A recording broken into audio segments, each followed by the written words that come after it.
Iran ने Jordan के Ajrak airbase को अदरक की तरह कूटा। अमेरिकी ठिकानों पर इस मॉनसून मिसाइलों की बारिश हो रही है। डोनाल्ड ट्रंप चेतावनी पर चेतावनी दे रहे हैं, कभी यू टर्न ले रहे हैं। मीडिया में हर रोज आकर के इंटरव्यू देते हैं।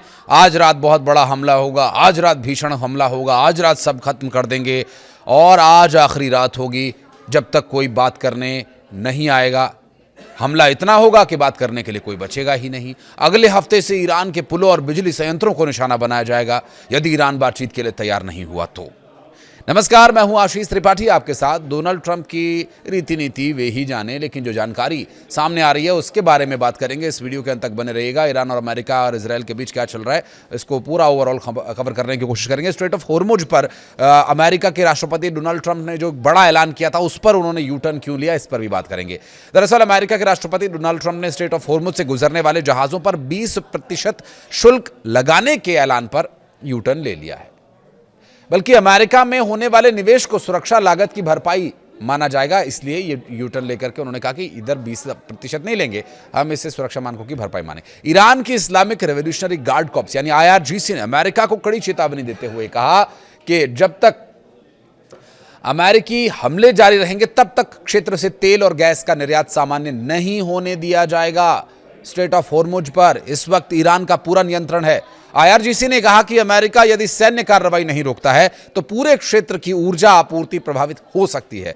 इस लगातार हो रहे वार और पलटवार के बीच, समुद्री नाकेबंदी के बीच, तेल निर्यात पर खतरे और जॉर्डन तक हमलों के फैसले से अब तक पूरा खाड़ी क्षेत्र युद्ध जैसे हालात की ओर बढ़ता हुआ दिखाई दे रहा है। और अगर जल्द ही इस कूटनीतिक विषय का समाधान नहीं निकाला गया तो वैश्विक तेल बाजार, समुद्री व्यापार, अंतर्राष्ट्रीय सुरक्षा पर इसका गहरा व्यापक असर देखने को मिलने वाला है। इन अमेरिकी हमलों के बीच ईरान ने जॉर्डन के अजरक एयरबेस को पूरी तरह से बर्बाद करने के लिए हमला किया। अमेरिकी सैन्य सुविधाओं को भी निशाना बनाने का दावा किया गया है।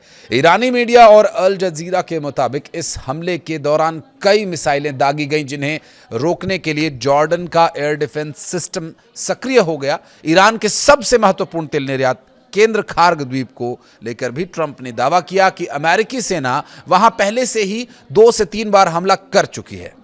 उन्होंने कहा कि जैसा कि आप जानते हैं, हमने खार्ग द्वीप पर हमला किया हुआ है और 2 बार 3 बार, बल्कि मैंने कहा था कि सब कुछ निशाना बनाओ, लेकिन उस छोटे से हिस्से को करीब 25 गज की दूरी तक छोड़ दो, क्योंकि मैं नहीं चाहता कि इसका विश्व की अर्थव्यवस्था पर गंभीर असर पड़े, कहना डोनाल्ड ट्रंप का। इस बीच प्रेसिडेंट ट्रंप ने साफ कहा कि अगर ईरान बातचीत की मेज पर वापस नहीं आया तो अगले सप्ताह उसके पुलों, बिजली संयंत्रों जैसे अहम बुनियादी ढांचों पर हमले किए जाएंगे।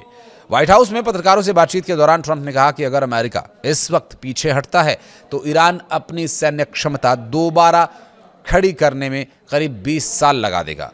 उन्होंने कहा कि इन लोगों से बातचीत करने का एकमात्र तरीका है ताकत, असली ताकत, सैन्य ताकत। 2 दिन पहले हमारे बीच समझौता हो गया था, लेकिन उन्होंने आखिरी समय में उसे तोड़ दिया। ट्रंप ने यह भी दोहराया कि ईरान पर हमले तब तक जारी रहेंगे जब तक मैं खुद ये ना कह दूं कि अब काफ़ी है। डोनाल्ड ट्रंप भला ये कहने वाले हैं या नहीं, कोई भरोसा नहीं है, वो कह भी सकते हैं। डोनाल्ड ट्रंप ने फॉक्स न्यूज़ को दिए गए इंटरव्यू में बताया कि मंगलवार को अमेरिका और ईरान के प्रतिनिधियों के बीच बातचीत हुई। इस दौरान उन्होंने ईरान पर जारी सैन्य कार्रवाई का बचाव करते हुए कहा कि आप इसे जैसे चाहें परिभाषित कर लें, लेकिन हम उन्हें बहुत बुरी तरह से जवाब दे रहे हैं। ऐसा करना ज़रूरी है। अमेरिकी प्रेसिडेंट डोनाल्ड ट्रंप ने कहा कि ईरान पर बातचीत के लिए दबाव बनाया जा रहा है और अमेरिकी हमले तब तक जारी रहेंगे जब तक वो बातचीत की मेज पर नहीं आ जाते, जब तक वो खुद उन्हें रोकने का फैसला नहीं करते। ट्रंप ने कहा कि जब तक मैं न कहूं कि बस बहुत हुआ तब तक ईरान पर हमला जारी रहेगा। अमेरिकी प्रेसिडेंट का कहना यह है कि ईरान के एनर्जी से जुड़े ठिकानों पर सबसे आखिर में हमला करेंगे। ट्रंप ने कहा कि अगर ईरान बातचीत की मेज पर नहीं आता है और समझौते के लिए तैयार नहीं होता है तो अगले सप्ताह अमेरिकी सेना ईरान के बिजली संयंत्रों, पुलों को निशाना बनाएगी। उन्होंने आगे कहा कि वही आज रात वाला बयान कि आज रात सब कुछ तबाह कर देंगे, जोरदार हमला करने वाले हैं, कल परसों भी ईरान पर हमले तेज करेंगे, जब तक कि वे मेज पर बातचीत के लिए नहीं आ जाते। अमेरिकी प्रेसिडेंट ने आगे कहा कि अगर ईरान कोई समझौता करता है तो उसे तिर तोड़ देता है। ट्रंप ने ईरान के नेतृत्व को चेतावनी देते हुए कहा कि बेहतर होगा कि वे समझौता कर लें, नहीं तो उनके पास कोई बातचीत करने के लिए नहीं बचेगा। ईरानी शासन के बचे हुए नेतृत्व के लिए उनका यह संदेश है। हालांकि प्रेसिडेंट ट्रंप ने होर्मुज में जहाज़ों को सुरक्षा प्रदान करने की एवज में जो खाड़ी देशों में 20% शुल्क वसूलने की बात कही थी, अब उस पर उन्होंने यू टर्न ले लिया है। उन्होंने कहा कि खाड़ी देश अमेरिका के साथ निवेश और व्यापार समझौता करके ये भरपाई करेंगे। संयुक्त राष्ट्र और भारत समेत कई देशों ने इस योजना का विरोध किया था, जबकि ब्राजील के राष्ट्रपति लूला डी सिल्वा ने ट्रंप के इस फैसले का मजाक उड़ाते हुए कहा था कि ये अमेरिका को डकैती के लिए तैयार कर रही हैं।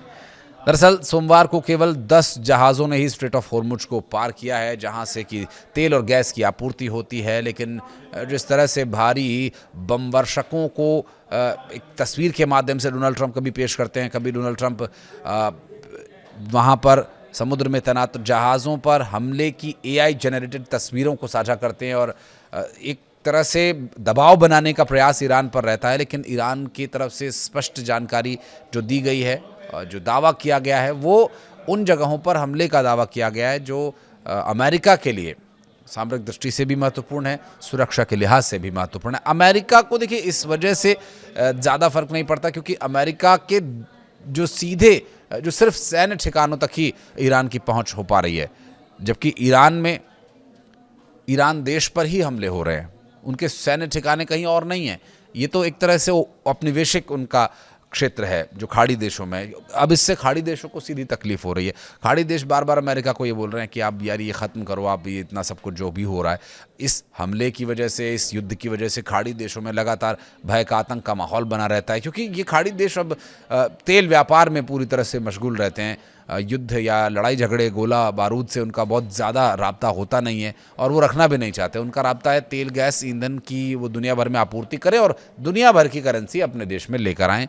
और बाकी गल्फ़ कंट्रीज़ में क्या क्या होता है, इंटरनेट पर सब कुछ अवेलेबल है, आप देख सकते हैं। तो वो सिचुएशन और फिर ये हमले और इसका बचाव और एयर डिफेंस सिस्टम, तो उतना तत्पर खाड़ी देशों में कोई ऐसा देश नहीं जो ईरान जैसे देश के हमलों को पूरी तरह से सही तरीके से झेल सके और उसका जवाब दे सके। इसलिए फिर वो खाड़ी देशों पर हमला करते हैं, खाड़ी देश अमेरिका पर दबाव बनाते हैं। तो इसलिए एक लूप जैसा बना हुआ है और एक जो सीधे तौर पर हमले का असर होना चाहिए ईरान की तरफ से किए जाने वाले हमलों का, वो उतना व्यापक स्तर पर दिखाई नहीं देता है। इसलिए बातचीत भी कई बार खटाई में पड़ जाती है। उसके पीछे कई कारण हैं, कई बार अमेरिका इजराइल का रवैया, तो कई बार ईरान के तरफ से अपने हक की लड़ाई के लिए उठाए जाने वाले कदम। तो ये जो परिस्थितियां बनी हुई हैं, इन परिस्थितियों से कब तक इसी तरह से जूझना पड़ेगा। तेल गैस की आपूर्ति की समस्याओं को लेकर के क्या हाल ही में हमें परेशानियां देखने को मिलेंगी, ये सभी विषय फिलहाल आगे देखने के होंगे। कुछ कहना चाहें तो कमेंट सेक्शन में ज़रूर बताइएगा। वीडियो को यहाँ तक देखने के लिए आपका बहुत बहुत धन्यवाद।